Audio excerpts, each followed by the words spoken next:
भेटलास तू या लव्ह स्टोरीचा आजचा आपला शेवटचा भाग आहे. तुम्हाला ही स्टोरी कशी वाटली कमेंट करून नक्की सांगा. व्हिडिओ जर आवडला असेल तर व्हिडिओला लाईक करा, शेअर करा आणि सबस्क्राईब करा. नील सावीला बराच वेळ फोन ट्राय करतो पण ती काही उचलत नाही. मग तो रावीला फोन करतो. रावी श्रीसोबतच असते अजून. ती फोनकडे पाहते. नीलचा फोन पाहून ती थोडी घाबरते पण त्याचा फोन कट करते. तो परत फोन करतो. श्री तिला पाहतो. अगं रावी, कोणाचा फोन आहे? असंच रे, ती गडबडून म्हणते. परत तिचा फोन वाजतो. ती परत कट करते. श्री बघत असतो. नील तिला मेसेज करतो. प्लीज रावी, फोन उचल, अर्जंट काम आहे. परत मेसेजचा टोन वाजतो. आता श्री परत तिच्या फोनकडे बघून म्हणतो, फोन उचल तुझा, अजून एखादा आशिक तुझी वाट पाहत असेल. काही म्हणतो श्री, असं म्हणून ती फोनमध्ये पाहते. नीलचा मेसेज वाचते आणि त्याला फोन करते. हॅलो. तिकडून, हॅलो रावी. अरे नील, मी बाहेर आहे, मला डिस्टर्ब करू नको. ती फोन कटच करणार असते की तो लगेच म्हणतो, हॅलो रावी, मला सावीशी बोलायचं आहे. आत्ता मात्र रावीला राग येतो.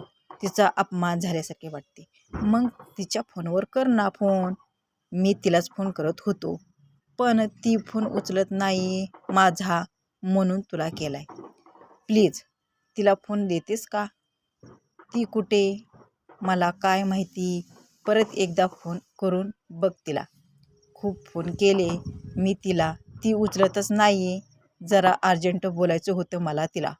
हे बघ नील, मी आता बाहेर आहे. मी घरी गेले की सांगते तिला फोन करायला. बाय. आणि फोन कट करते. हॅलो हॅलो नील म्हणतो. नीलचे मन काय होऊन बसले हे सगळं. किती दिवस मी झुरत राहू. मला रावी नाही सावी आवडते हे माझ्या घरच्यांना कसं सांगू? सावीला सांगितलं नुसतं तर हे सगळं झालंय. अजून पुढे रावीचे घरचे, रावी आणि माझ्या घरचे कसे रिॲक्ट करतील कोण जाणे. सावी का नाही समजून घेत आहे माझ्या भावना? खरं आहे की मी रावीला बघायला आलो, पण सावी, मी तुझ्या प्रेमात पडलोय ग. तुझा शांतपणा, समजूतदारपणा आणि दुसऱ्याबद्दल असलेली दया या सगळ्या गोष्टी माझ्या मनाला भावल्या. ती फक्त तूच आहेस जी मला आणि माझ्या घरच्यांना समजावून उमजावून छान सांभाळशील.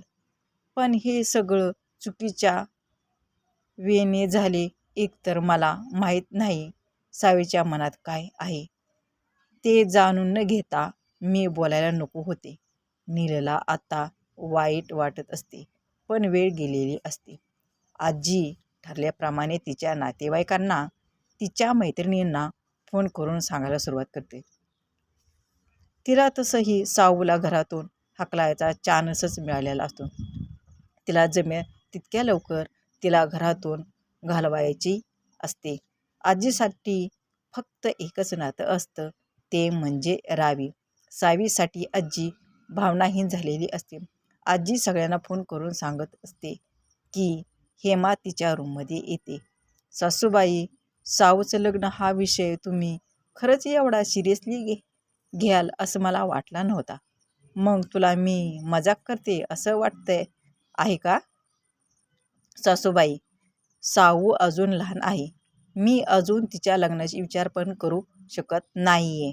शिवाय आज सगळीच तिचे पप्पा बाहेरून आले आणि लगेच त्यांची महत्त्वाची क्लायंट मीटिंगसाठी वापस गेलेही.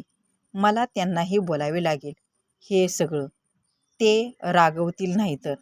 आधीच त्यांचा साऊमध्ये जास्त जीव आहे, तुम्हाला माहीत आहे ना. माझ्या मुलाबद्दल मला तू सांगू नको. त्याला काय आवडते आणि काय नाही मला चांगलंच माहिती आहे. शिवाय तो अजूनही माझ्या शब्दाबाहेर नाही आहे. तो आल्यावर त्याला मी समजावते बरोबर. तसं हे मला कळून चुकते. म्हातारीला समजून सांगण्यात काही पॉईंट नाही आहे. ती साऊकडे जाते. आई, खरंच तू मला चुकीचं समजते का गं? आजी आजीने जे पाहिले ते तसं नव्हतं आई. साऊ शांत हो. मला आता तो विषय नकोय. आजी तुझ्या लग्नाबद्दल खूप सिरियस आहे. पप्पा आल्यावर पप्पाला पण ती बोलणार आहे. त्यामुळे मला टेन्शन आलंय आता.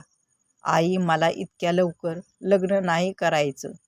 हे बघ साऊ, जे होत आहे ते होऊ दे आता. आजीच्या इच्छेखातर स्थळ बघायला काही हरकत नाही. शिवाय स्थळ आवडले तरच आपण पुढे बोलणी करू. हे रावी दिदीचं बघ.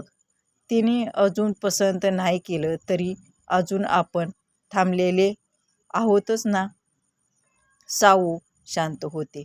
तिला समजत नव्हते हे सगळं तिच्यासोबतच का होते. रावी दिदीला काही घेणं देणं नाही आपल्याशी असं तिला राहून राहून वाटत असते. श्री रावीला फोन करतो. Hello princess. हाय श्री, काय करते तू? माझी आठवण काढते ना? श्री, काल आपण एवढा वेळ सोबत होतो. वेळ कसा पटकन जातो कळतच नाही ना. बरं ऐक ना, मी तुला यासाठी फोन केला की आपल्या ग्रुपने कपल ट्रिप अरेंज केले आणि मी आपण दोघं येणार असं सांगितलं आहे. पण श्री तू येणार आहेस अँड दॅट्स फायनल हां. बरं एक ना, मला एक बाबांचा कॉल येतोय. मी बोलतो तुला नंतर. रावी मनात विचार करते. कसं पटवू आता घरी. ट्रिपसाठी ती मम्माकडे जाते. मम्मा हे काय तू आज कब्बर्ड आवरायला काढलंय आणि इकडे मी मदत करते. हेमा तिच्याकडे पाहते. काय काम आहे तुझं माझ्याकडे? मम्मा माझ्या मैत्रिणींनी ट्रिप प्लॅन केले, मला जायचंय प्लीज. रावी तुला काही सिरियसच आहे की नाही? काल दिवसभर कुठे होतीस तू? मम्मा मी नेत्रसोबत होते. आम्ही सगळे ते प्रोजेक्ट पूर्ण करून त्यांच्या प्रेझेंटेशनची तयारी करत होतो. त्यामुळे वेळ कुठे गेला कळालाच नाही. आणि मम्मा मला यावेळी पेपर पण प्रेझेंट करायचा आहे माझा. यू नो किती बिझी आहे मी. रावी मला हे सगळं माहीत नाही. आणि नीलबद्दल काय ठरवले आहेस तू? तू अजूनही त्याच्याबद्दल काहीच बोलली नाही येस. मम्मा प्लीज यार, आता तो बोरिंग लग्नाचा विषय काढू नकोस हां. कालचा साऊसोबतचा तमाशा कमी झालाय का तुला? अजून तुझ्या ट्रिपचा तमाशा करायचा आहे आजीसमोर. रावी मनात साऊसोबत काय तमाशा झालाय? असो, मला कोणी सांगितले नाही तर मलाही काही घेणं नाही तिचे तिने लिपटावं. मीही काही बोलत नाही. मम्मा प्लीज ना यार, मला ट्रिपला जाऊ दे ना. लग्नानंतर परत बॅचलर लाईफ एन्जॉय नाही करता येत. आत्ताच वेळ आहे मम्मा. रावी मी तुला शेवटचं सांगते, मी तुला परमिशन देणार नाही. आणि रावी कशातच सिरियस होत नाही हे पाहून हे राग येतो. ती तिथून निघून जाते. रावी मनात विचार करते. मी आजीला पटवते म्हणजे ती पप्पाला पटवेल, नाहीतर साऊला पटवावं लागेल. आणि हसते. आजीने तिच्या मैत्रिणीला सांगितल्यावर ती मैत्रीण पण लगेच एक स्थळ सुचवते. आजीची मैत्रीण पण आजीसारखीच रिकामटेकडी असते. जोड्या जुळवा हे काम ती चोखपणे पार पाडत असते. त्याच कारणामुळे सावीसाठी आजी याच मैत्रिणीची हेल्प घेते. ती मैत्रीण आजीला स्थळाचा बायोडेटा आणि मुलाबद्दल माहिती पाठवून देते. आजी तर खुश होते. सावीचं लग्न लावून तिला बाहेर काढायचा प्लॅन असतो आजीचा. आजीचं मन एक तर जन्माचे वेळी स्वप्न पाहिले होते मुलगा होईल आणि ही अवदसा जन्माला आली तर आली. स्वतःच्या आज्याला गिळलं. तेव्हापासून मला नकोशी झालीये. ही मला नकोच होती. त्यामुळे रावीची जी जागा माझ्या मनात आहे ती जागा सावी माझ्या मनात कधीच घेऊ शकत नाही, घेणारही नाही, मी घेऊही देणार नाही. रावीचा नीलच भेटणार. बघच तू सावी, मी तुझं लग्न लावून तुला इथून कशी घालवून देते. आजी खुनशी हसते. 2 दिवसांनी आजी स्थळाबद्दल थोडीफार माहिती काढते आणि अभयला याबद्दल बोलायला त्याच्याकडे जाते. आई काय म्हणतेस? आजी झालेली म्हणजे तिने पाहिलेली उलटसुलट गोष्ट तेल मीठ लावून अभयला सांगते. शिवाय सावीच्या लग्नाबद्दल त्याला पटवतेच. आता तुम्हीही समजलेच असाल. आतापर्यंत ती लक्ष्मीबाई आहे तीच खरं करते, बरोबर ना? त्याप्रमाणे अभयही होकार देतो. सेम हेमासारखा विचार करूनच. मग ती स्थळाबद्दल बोलायला लागते. तेव्हा हेमाही येते तिथे. मुलगा चांगला आहे, त्याचे 2 दुकान आहेत, घर आहे, दीर आहे, शेतीही आहे थोडीफार. मला तर आवडलं आहे स्थळ. तुम्ही म्हणताल तेव्हा त्यांना घरी बोलावू सावीला बघायला. नेमकं हेच वाक्य बाहेरून साऊ ऐकते आणि रडत तिच्या रूममध्ये जाते. तेव्हा रावी दिदी तिला पाहते आणि तिच्या पाठी तिच्या रूममध्ये जाते. साऊ, काय झालंय, तू रडते का? रावी, दिदी बघ, हे लोक माझे लग्न लावत आहे. हो, मग काय झालं? मलाही लग्न करायचं नव्हतं. नील मला बघायला आला तेव्हा तूच मला समजवत होती ना, लग्न कर. आता तुला म्हणत आहे तर मग रडतेस का?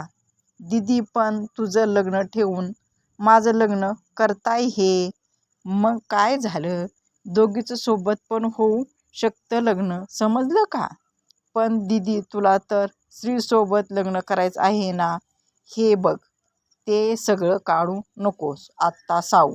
आणि तू जर माझी मदत केली तर मी तुला या लग्नापासून वाचवू शकते.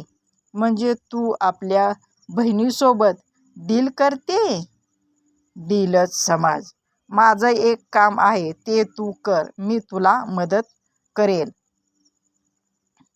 साऊला वाटत असते, रावी दिदीने ऑलरेडी मला फसवले, अजून मी फसतच जाते.